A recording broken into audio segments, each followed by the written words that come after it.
மாணவர்கள் இளைஞர்களின் வெற்றியே தனது வெற்றி, மாணவர்களின் வெற்றிதான் நான் முதல்வன் திட்டத்தின் வெற்றி என முதலமைச்சர் ஸ்டாலின் தெரிவித்துள்ளார். சென்னை நேரு உள் விளையாட்டரங்கில் நான் முதல்வன் திட்டம் 3ஆம் ஆண்டு வெற்றி விழா, வெற்றி நிச்சயம் திட்டத்தின் தொடக்க விழா நடைபெற்றது.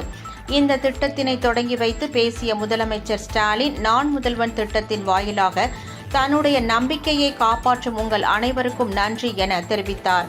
ஒவ்வொரு குழந்தைகள் வெற்றி பெறும் போதும் தந்தை போல் மகிழ்ச்சி அடைகிறேன் என்றும், எந்த ரிசல்ட் வந்தாலும் நான் முதல்வன் திட்டத்தில் படித்தோர் எத்தனை பேர் வெற்றி என்றுதான் அதிகாரிகளிடம் கேட்பேன் என்றும் கூறியுள்ளார்.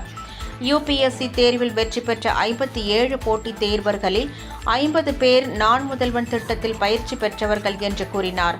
வளர்ந்து வரும் தொழில்நுட்பத்திற்கு ஏற்ப பேராசிரியர்களுக்கும் பயிற்சி அளித்து திறன் பயிற்சி சான்று வழங்கியுள்ளோம் என்றும், 18 முதல் 35 வயது வரை உள்ள படித்த வேலையில்லா இளைஞர்களுக்கும் திறன் பயிற்சி அளிக்கப்படுகிறது என்றும் கூறினார்.